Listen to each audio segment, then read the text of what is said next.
What is going on, ladies and gents? Welcome to Collectors Gone Digital.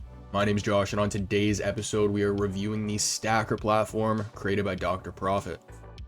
Now, we have officially hit 1,000 subs, so I just want to say thank you to each and every one of you guys. I do truly appreciate the support. I have a lot of trouble putting it into words, so I really do hope those words weigh enough. In terms of today's episode, we're going to be breaking down everything from start to finish. So the sign up process to every single tab on the dashboard. So without further ado, sit back, relax, and enjoy. So a couple episodes back, I did make the comment about how I was trying to sign up for the platform. I did run into a couple hiccups, so I just want to address those before anything else.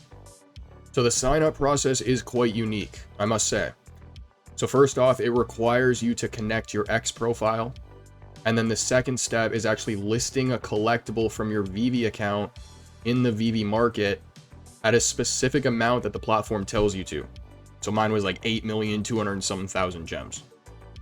Now, I had no issues connecting my X profile. The issue was actually listing the collectible and then having this Stackr platform recognize the listing. I tried doing this multiple different times with multiple different collectibles, and nothing really seemed to work. I went back and forth with the customer support agent, and what they ended up telling me was VeVe made an update to their application that broke the API. The API is what allows the two platforms to communicate and allows Stackr to pull the live data. So I just had to wait until VeVe kind of fixed it. I'm not going to bash the Stackr team or anything like that. It wasn't really anything in their control from my understanding. And what I will add is the customer support has been fantastic. Now, I did actually ask the representative exactly why they structured the sign-up process the way that they have. I had a feeling that this was kind of like their own KYC. The rep responded saying that the validation is structured the way that it is because they need proof of ownership. So by me listing a collectible in the market, it proves that I actually have control over the account. They also add that the approach allows them to use VeVe data without holding any user credentials or access tokens. So it's definitely a unique process. I've never gone through anything like this before. I don't know about you guys, but that's why they built it the way that they have. So next up, and before we get right into the dashboard here, this platform is going to be great for tracking top things on VeVe. So they have a number of different categories, from top holders, top collectibles, to top licensors, brands, and then also notable transactions. Your ability to track transactions, but also view different wallets on this platform is very easy. So let's hop on over and I'll show you guys exactly what I mean. So when you originally sign up for Stackr, this is what you're going to see. This is going to be the default homepage. Now, I do want to note that you are going to see this once you connect your X profile, but you're going to have limited access to the platform until you connect your VeVe account, aka posting a collectible in the market and then having it recognize that listing. When I say limited access, you're not going to have access to the leaderboards, sets, or dashboard tab. Now, starting on the left-hand side, we got our top VeVe collections. So it's going to show us some information here in terms of the rarity and the associated color. It's going to show us whether it's a first appearance, first edition, or none of the above. It gives us the current floor price, the amount that that floor price has moved percentage-wise in the past 24 hours, as well as the last week. And then it's also going to show us the total market cap for the collectible, hence the reason why it's listed where it is. In this case, with a $10.6 million market cap, the partner statue is going to be the highest market cap collectible on VeVe. Now, on the right-hand side, we're going to have a preview for the leaderboards tab. We will get into this later on, but as you guys can see, top 5 right here. Moving down, we're going to have the top licensors on VeVe, with Marvel being the highest market cap IP. That's not really surprising at all, considering all the comics, but we got Disney, then DC, Star Wars, and Universal following behind. Now, below the licensors, we're going to have top brands on VeVe. Might I recommend they change this to top series, because brands is what we just covered. We're going to have Disney Plus's Golden Moments as the highest market cap series on the platform. And that's not really surprising either, considering the partner statue is the #1 highest market cap collectible. Moving down, we're going to have notable transactions. So this is interesting. Now, I'm not entirely sure what determines a transaction to be notable, but as you guys can see, the last two were partner statues, both selling for 2,500 gems. Now, if we keep moving to the right, it actually tells you the time of the transfer. So both of these happened today, noon my time, and then 11:30.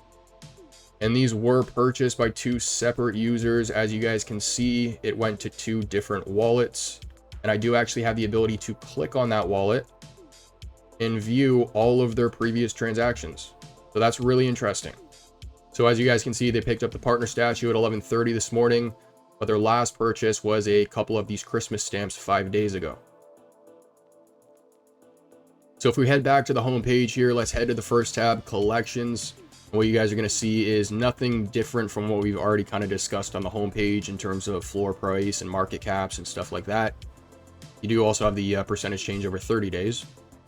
But 2 things I want to pay attention to in particular here are going to be the filters in the search feature. So moving from left to right, we can filter collectibles and comics. No option for artwork though. We can then filter the edition type. So first edition, first appearance. CE, I believe, stands for con exclusive. And then number ones. So Marvel Comics number 1, Fantastic Four number 1, Daredevil number 1, that type of stuff. The last filter option here is going to be the rarities. So common, uncommon, rare, ultra rare, secret rare, and then artist proof. Now, if I head over to the search feature, VeVe, if you're watching this, take notes. The search bar works great. If you guys see at the bottom there, we have the Sea Warrior Special Edition collectible. So watch this. I can type in C, and it's going to pop up. I can type in Warrior, and it's going to pop up. I can type in Christian Louis, literally without finishing the last name, and it will pop up.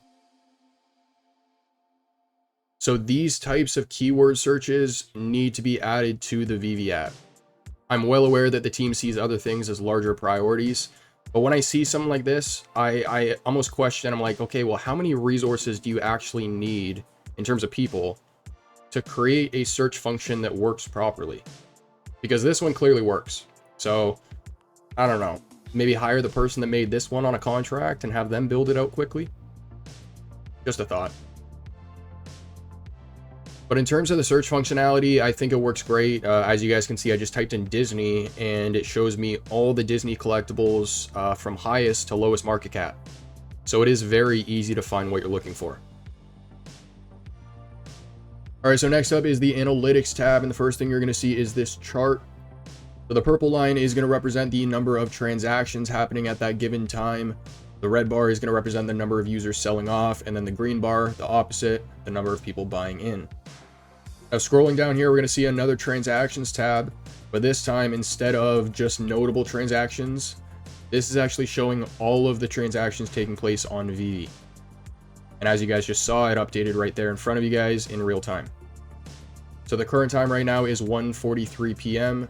And as you guys can see on screen, the last transaction took place today at 1:43 p.m. $15 for one of the pencils. Oh, and there we go again. Lots of people buying up those Coca-Cola machines. Okay, so one thing I want to point out here is the transfer. So when it says transfer, that is somebody buying from the secondary market. If it says mint, that is somebody buying from drop. So for example, oops, somebody just got a Chucky. But for example, if we go up here to any type of collectible, we filter this down to mint. It's going to show us the most recent collectibles that were bought from the actual drop page. Oh, so look at this. 2 minutes ago, somebody got one of the Soul concept art on drop. Got a palindrome 3-digit. Or sorry, not a palindrome. What am I saying? 234. And I believe that's the secret rare. The floor price is 140, so very nice pickup. Oh, we got Guaca. He's getting the lightsabers. Here I am thinking he just picked up 3. Down here he picked up more 8 days ago. Oh, he is stacking the piece for sure.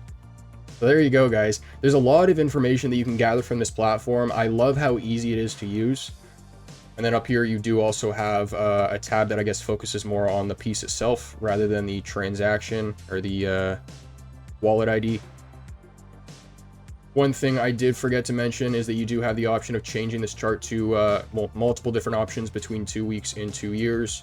And then you can change the chart from daily, weekly, 30 days, or 60 days.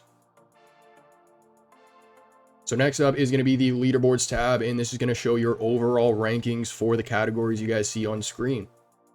So moving from left to right, top to bottom, We got your overall rank for just the VeVe app. We have your total rank for collectibles and comics. And then we have your overall standings for specific IP like Marvel, Star Wars, Disney, DC, and then also the Golden Moments series. Now, if I click on one of these categories, this is what you're going to see. Now, you're going to have the option of viewing all of the accounts on the leaderboard or just the top 100. And then just like everywhere else on the platform, you are also going to have the option of hovering over the account and clicking on it to view. So Dr. Profit is going to be holding 15,000 collectibles total. And I really like this. It actually shows you the percentage of the collectibles that you're holding based on the total amount that has actually been released on the platform.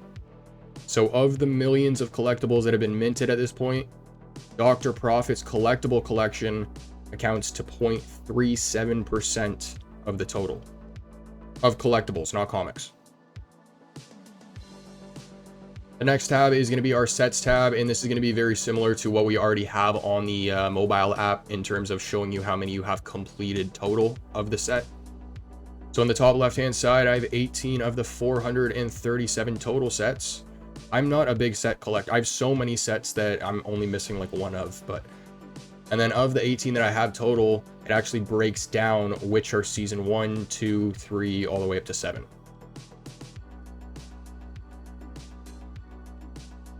Now, if I click on one of these sets, I clicked on the James Bond Aston Martin. It's going to break down a bunch of the metadata as well as the top holders for the piece. That's really cool too. You can click on it just like anywhere else. And then if I scroll down, you are going to have the chart showing the performance for the piece over time. You're going to have the same options as you do for the chart on the analytics tab. And then if I keep on scrolling here on the left hand side, you're going to have the most recent transactions for the piece. And then I am not going to lie, guys, I'm not 100% sure exactly what this tab is here. It's showing specific mint numbers, so 41, 42, and it's showing them all. But the part that confuses me here is that I'm not entirely sure how they're displaying a floor price for every single piece. I would really appreciate some help in the comment section down below here, guys. If you guys know what this tab is, I might be missing something completely obvious. $777 for mint number 58, and it was a transfer in the secondary market. That happened on April 4th of this year. The market was really low. $777 though.